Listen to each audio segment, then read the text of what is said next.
Hi guys, Scott Franklin here from Scott Franklin Performance Coaching. I help people live awesome lives with no regrets. So I was doing a little bit of research as I do, and what I stumbled across was on a website called appliedneuroscienceblog.com. And what they were writing about was thoughts and emotions. So the topic that I want to talk about today is mental health, because I believe that it should be changed from mental health to emotional health, and this is why. In the article, the blog that I was reading, what the neuroscientist was saying is that inside our body we have these neural pathways. So imagine they're like a highway. And on the highway can travel thoughts and emotions. What they're saying is that when thoughts and emotions are on this highway, emotions have the right of way. So what they're saying is we may think that thoughts can be big and strong. What they're saying is emotions are bigger and stronger. So they've got the right of way. So what does that mean and how can we make that practical? What it means is that say you're feeling hatred or anger towards another person, right? There's no loving or happy thought that's going to override that hatred.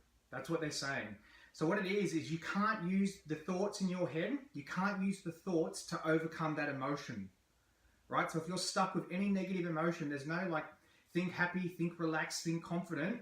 It's not going to work because the emotion is far more powerful, right? So what that means is that if you're talking to counselors and psychologists, they're great to talk to gain, or just to get things off your chest to start with, but also to gain an understanding of why people are the way they are. So they give you like the deeper understanding and the ins and outs and the motives and just a deeper understanding of why people are the way they are. And that's very important. You need to do those steps.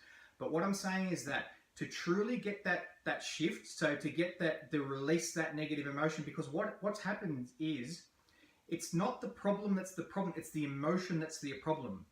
So in most cases, it's not the problem, it's the anxiety that it causes, it's the worry, it's the panic attacks, it's the anger, it's the depression, it's the low self-esteem, it's the fear. Them negative emotions are what the problem actually is. So the problem sits on top of that emotion. Now, if you can release that negative emotion, if you can unlock it, dissolve it, switch it off, however you do it, the problem will then start to solve out itself, because the problem's not with the thinking. Generally we know how to think. We know how to solve the problem on the thought level. Mentally, most of us are quite capable of doing that.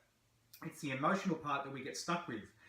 The reason we get stuck with the emotional part is because we're trying to use the brain up here, right? So mental health, we're trying to use this brain here to solve an emotional problem. Emotional problems have to be solved using your emotional brain, right? Your subconscious, your authentic self, your gut instincts, whatever you want to call it.